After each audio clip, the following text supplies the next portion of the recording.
El estrés consiste en todas esas respuestas que el cuerpo, que el individuo presenta a partir de las demandas del entorno, de las circunstancias, de situaciones particulares y que generan un malestar, un disconfort. El estrés no necesariamente está asociado a una enfermedad y si bien genera malestar, disconfort en el individuo, pues hay muchas maneras de abordarlo que no necesariamente están asociadas a una intervención por un médico. El estrés, digamos que en esta construcción teórica que te decía y en estos aportes que se han hecho a lo largo del tiempo, se habló en algún momento del estrés o el estrés verdadero o el estrés positivo, que es de pronto como a lo que tú te referías y alude como a esta sensación de tengo que cumplir algo, tengo que hacer algo, tengo que responder a algo, por lo tanto activo un montón de dispositivos, de estrategias en mí. Es decir, si yo sé que mañana tengo pico y placa, entonces yo sé que voy a planear el día de mañana, en que no voy a usar el carro, en que voy a usar transporte público o en que voy a trabajar desde la casa.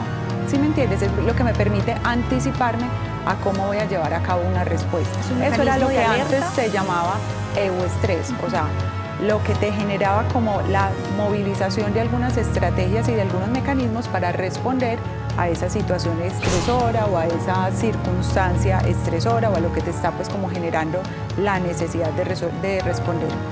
Sin embargo, es muy difícil uno decir que una situación de acá para acá te genera euestrés y de acá para acá te genera un estrés no positivo, porque esto se vuelve un asunto como dimensional y en el que obedece más es la capacidad que tenga el individuo de afrontar o de enfrentarse a esa situación.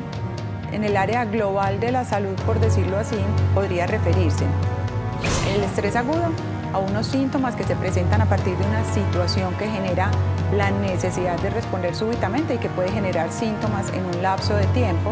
Estrés crónico cuando tú estás expuesto continuamente a situaciones o perpetuadores de esa necesidad de responder. Y el estrés episódico hace referencia a que no hay un patrón continuo de exposición a los estresores, sino que es de manera más intermitente. ¿Qué es y por qué se presenta el estrés postraumático? Ese sí, evidentemente, ahí sí estamos hablando de un trastorno mental, de una enfermedad psiquiátrica que se llama trastorno de estrés postraumático y es la exposición a una situación a la que tu cuerpo y tu capacidad psíquica no está en capacidad de responder y que genera que se activen un montón de respuestas a nivel biológico, a nivel psicológico, que van a favorecer la aparición de varios síntomas, que casi siempre aparecen, digamos que en un mediano o largo plazo, después de un mes. Entonces pueden aparecer pesadillas, recuerdos muy angustiantes de ese evento traumático o de ese suceso traumático. Se desarrollan conductas de evitación alrededor de las circunstancias que evoquen o recuerden ese recuerdo traumático. Creo que es muy importante señalar que lo que tú vivas como a nivel mental, o sea, los síntomas que se experimenten a nivel mental no se experimentan fuera del cuerpo. Es decir, la mente no habita afuera del cuerpo. La mente hace parte del cuerpo. Por lo tanto, hay una correlación entre lo que tú estés pensando y sintiendo con la manifestación corporal. Por eso vas a tener síntomas de dolor de cabeza, tensión muscular, sensación de nerviosismo o de inquietud o de que algo malo va a pasar o de que algo malo está pasando o de que no vas a ser capaz de hacer alguna situación, una fatiga permanente. Se pueden ya afectar otros sistemas corporales. Por ejemplo, si tú tienes una predisposición o un antecedente personal de migraña o de enfermedad acidopéptica, de úlceras, es decir, se pueden exacerbar algunas enfermedades previas que tengan los pacientes. Todo el tiempo entonces estamos como respondiendo a una situación que nos demanda precisamente eso, que activemos algunas respuestas. ¿Qué sucede en el organismo cuando ya uno empieza a percibir que eso que te está demandando es superior a lo que tú puedes responder? Que se activa básicamente el sistema endocrino, una hormona que conocemos como el cortisol, como la adrenalina y todo el eje asociado. Como te decía ahorita, la mente no está desconectada, es decir, la mente no está allá y el cuerpo acá.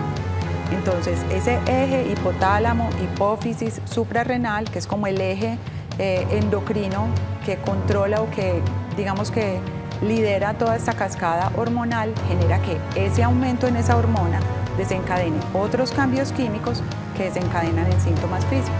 Digamos que son habituales.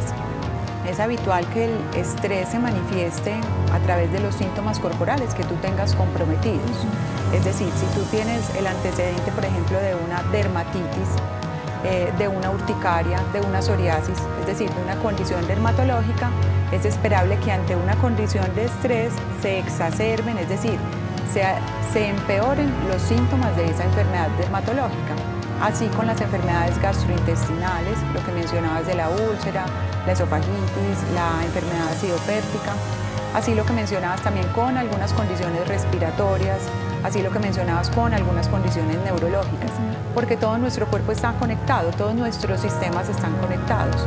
Entonces, difícilmente va a suceder que si yo estoy expuesto a una situación que me genera estrés, permanezca controlado de otra enfermedad que tengo. El estrés es una condición que nos va a acompañar constantemente, como te decía ahorita, montarnos a un carro es una condición de estrés. Hace parte Salir de a la nuestra calle es una naturaleza. condición de estrés, exactamente.